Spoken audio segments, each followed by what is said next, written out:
Hello मेरे प्यारे बच्चों, मैं धनंजय प्रसाद। आप सबका अपने प्यारे चैनल लर्न विद डीएपी में स्वागत है। जैसा कि बच्चों हम लोग क्या पढ़ रहे हैं, सिंथेटिक्स में हमने पढ़ चुका है फॉर्मेशन ऑफ द सेंटेंस, और कल हमने समाप्त कर दिया formation of the compound sentence. आज पढ़ेंगे formation of the synthetic sentence. दो या दो से अधिक सिंपल सेंटेंस को मिलाकर एक सिंपल सेंटेंस कैसे बनता है, आइए देखते हैं पहले कॉम्प्लेक्स सेंटेंस होते क्या है। आज हमें पढ़ना है formation of the complex sentence. Complex sentence में एक क्या होता है, प्रिंसिपल क्लास होता है। ध्यान सब समझिएगा, जब तक ये नहीं समझ में आएगा मेरे प्यारे बच्चों तब तक कुछ नहीं आएगा।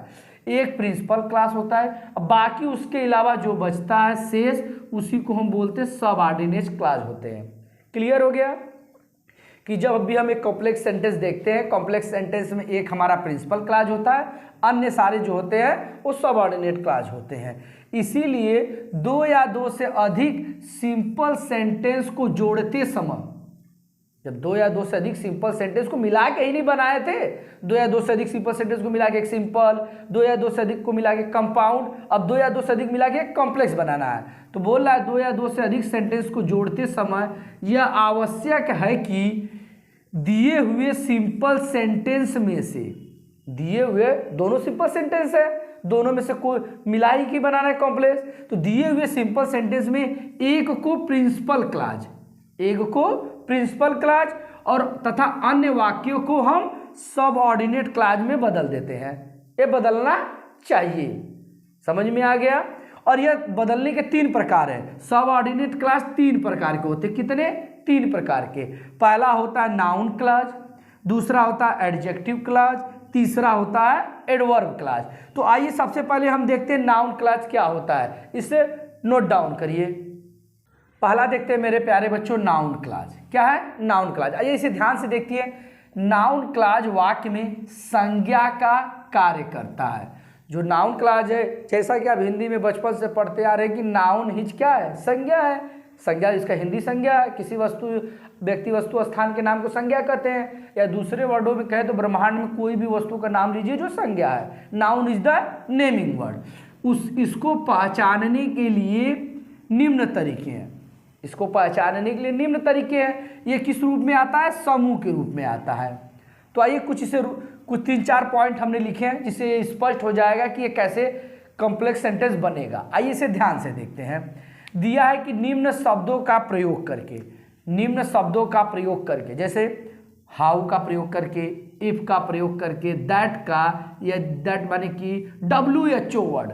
WHO वर्ड मतलब WHO टाइप, जैसे who, what, why, when, how, ever, whom, इन सब है। जैसे who, why, who, when, whom, how, who, ever, whom, ever, वाट माने क्या, वाट, इवर, विच, जैसे कि इन सब का प्रयोग करके हम शुरुआत में करके बना सकते हैं। दूसरा, क्या वाक्य प्रश्न करने पे जो उत्तर प्राप्त हो वही हमारा क्या होगा? नाउन वाक्य होगा।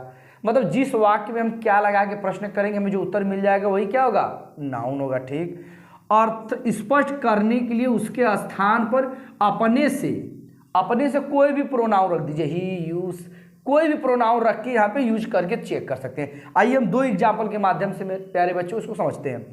जैसे that you are a thief, हमने बोला कि क्या करके प्रश्न करिए, क्या करके, क्या कौन चोर है?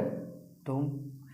That you are a thief, कि तुम चोर है, कि तुम एक चोर हो। It is known to all, सभी को पता है। क्या है? कि सभी को पता। आप कैसे करेंगे? That you are a thief, तुम एक चोर हो, इज है, सभी को पता। तो इसको बनाएंगे मेरे प्यारे बच्चों। तो दैट पहले ही आप देख लीजिए, यू पहले दिया है। अगर पूछ दे नाउन क्लास तो यहां से दैट से लेके ये पूरा आपका क्या है? Noun class. क्या है मेरे प्यारे बच्चों? Noun class. क्योंकि ये पूरी जो चीजें हैं वह नाउन क्लास है, क्योंकि इसी में मालूम चल रहा है कि दैट की वह कि तुम एक चोर हो। तो that you are a thief, that you are a thief. अब कामा, अब क्या लगाओगे? कामा। अब इट का प्रयोग हटा देंगे, इज नोन टू आल, सब पता है, पता के लिए इट का प्रयोग है तो इसलिए इसको हटा देंगे। तो कि यू आर ए थीफ, तुम एक चोर हो, इट नोन टू ऑल, सभी को पता है। अभी कुछ बच्चों को समझ में आएगा मेरे, कुछ बच्चों को नहीं समझ, लेकिन जो ही दूसरा एग्जाम्पल करेंगे आप लोगों का डाउट हमेशा के लिए खत्म। ध्यान देखिए, Ram is a dull boy, Ram एक बुरा लड़का है, गंदा लड़का है। राम क्या है? एक बुरा लड़का है। एवरी टीचर नोज टू, प्रत्येक टीचर को क्या है? पता है। तो इट का तो प्रयोग करने की जब सवाल नहीं है, कर भी सकेंगे, कोई दिक्कत नहीं है। तो हम कैसे बनाएंगे? एवरी टीचर नोन इट, प्रत्येक टीचर को पता है कि के लिए दैट, कि Ram is a dull boy. तो बनाएंगे एवरी टीचर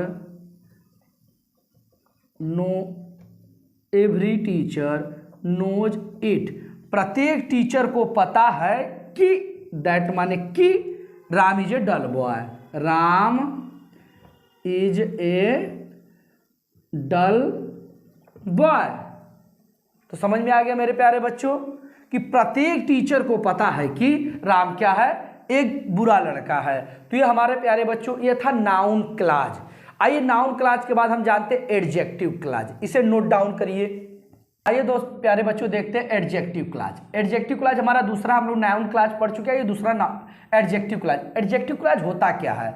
यह नाउन एवं प्रोनाउन की क्या करता है? विशेषता बताता है, लेकिन अकेले नहीं, समूह के रूप में, लेकिन शब्दों के समूह के रूप में बताता है। ध्यान समझिए, एडजेक्टिव जो क्लॉज होता है नाउन या प्रोनाउन की तो विशेषता बताता है, लेकिन शब्दों के समूह के रूप में। अगर केवल एडजेक्टिव की बात करें तो नाउन या प्रोनाउन की विशेषता बताता है, लेकिन उसके साथ क्लॉज मतलब समूह के रूप में बताता है। और दूसरा देखिए, यह उन शब्दों के बाद आते हैं जिनको हम परिवर्तित करते हैं, क्या करते हैं? मॉडिफाई करते हैं, उसके रूप को बदल देते हैं। या रिलेटिव प्रोनाउन, अब रिलेटिव प्रोनाउन कौन कौन होते हैं? हु माने जो, हुज, हुम, विच। ये देखिए हु और विच ये दोनों अल्टरनेट है, हु भी प्रयोग हो सकता है, विच भी प्रयोग हो सकता है, दोनों का मतलब जो ही होता है। दैट माने कि, एवं रिलेटिव एडवर्ब, हाउ माने कैसे, वाई, वेन, वेयर कहाँ, कब, क्यों, आदि से क्या होते हैं? प्रारंभ होते हैं, करते। ध्यान से देखिए, हम 3 एग्जाम्पल लिए हैं मेरे प्यारे बच्चों। इन एग्जाम्पलों से ही अगर हमारा यह बताया हुआ नहीं समझ में आया, फिर भी आप सेंटेंस को आसानी से जोड़ सकते हैं। कैसे? आइए देखते हैं। आई सा ए डॉग, मैंने एक कुत्ता को देखा, मैंने एक डॉग देखा। The dog was laying on the road, जो लेइंग मतलब क्या होता है मेरे प्यारे बच्चों? लेटा हुआ, जो कि कहाँ पे लेटा हुआ है? ऑन द रोड, रोड के ऊपर क्या हुआ है? लेटा हुआ है। तो मेरे प्यारे बच्चों, अगर अर्थ नहीं निकालने आता है तो जानते हैं कि ये डॉग के लिए यहाँ भी डॉग प्रयोग हुआ है, तो अब इसे लिखने की जरूरत तो नहीं है, लिखेंगे आई सा ए डॉग। अब इसे डॉग तो हो गया, तो क्या दोबारा लिखेंगे? नहीं, जो लेटा हुआ है रोड पर, तो जो के लिए हमने बताया हु या विच, हु या तो हु लगाइए या तो विच। जो लेटा हुआ है was laying on the road, who भी लगा सकते हैं, विच दोनों लगा सकते हैं, आप स्वतंत्र। I gave him a camera, मैंने उसे एक कैमरा दिया। The camera was very cheap, camera क्या था? बहुत ही सस्ता, एकदम 3rd क्वालिटी का दिया। अरे अच्छा कोई देता है? नहीं, खराब था तभी ने दिया, एकदम सस्ता 2 कौड़ी का था, इसीलिए नहीं दिया।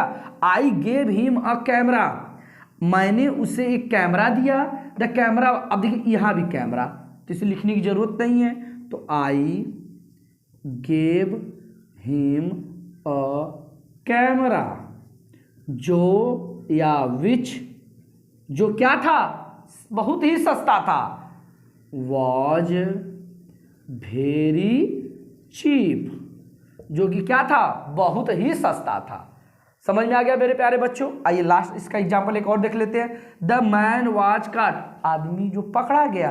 ही स्टोलन माई वॉच, जो वह आदमी पकड़ा गया जो क्या कर रहा था? उसका वो घड़ी को क्या कर रहा था? चुराया था। द मैन वॉज काट, वह व्यक्ति पकड़ा गया जो घड़ी को चुराया था। तो सीधी सी बात है, वही मैन के लिए ही का प्रयोग हुआ है तो इसकी लिखने की जरूरत नहीं है, तो लिखेंगे the man was cat, the man was cat who, या ज्यादातर मेरे प्यारे बच्चों इसी का प्रयोग होता है, हु और विच का, इसीलिए हमने पहले ही अंडर कर दिया था, जो स्टोल माई वॉच। तो आई होप, हमें लगता है बच्चों आप लोगों को समझ में आ गया होगा। आइए हम थर्ड देखते हैं, एडवर्ब क्लॉज, इसे नोट डाउन करिए मेरे प्यारे बच्चों। तीसरा क्लॉज देखते हैं, एडवर्ब क्लॉज। एडवर्ब क्लॉज क्या होता है? यह वाक्य में एडवर्ब का ही कार्य करता है। यह क्या करता है? वाक्य में एडवर्ब का ही क्लॉज करता है, लेकिन शब्दों के समूह के रूप में। लेकिन क्या करता है? शब्दों के समूह के रूप में। जिस प्रकार नाउन था, नाउन का कार्य करता है, लेकिन नाउन शब्दों के समूह में। एडजेक्टिव कार्य करता था, लेकिन नाउन या प्रोनाउन की विशेषता बताता था, लेकिन शब्दों के समूह के रूप में। यह शब्दों के रूप में, यह सबऑर्डिनेट कंजक्शन से प्रारंभ होते हैं। किससे होते हैं? Subordinate conjunction. टाइम माने टाइम में वेन समय बताएंगे, whenever, before, after, since, until और वंस। उसी प्रकार स्थान यानी place, wherever, everywhere, anywhere, कहीं भी। कंडीशन, कुछ कंडीशन रहेगा, इफ, अनलेस और वेदर का प्रयोग। रीजन में बिकॉज, एज, सिंस। पूछते ना क्योंकि, मेरे साथ चलोगे? क्यों? रीजन बताइए, तुम फेल हो गए क्योंकि तुम रीजन। कंट्रास्ट, दो, ऑल दो, इवन दो, इवेयर एज।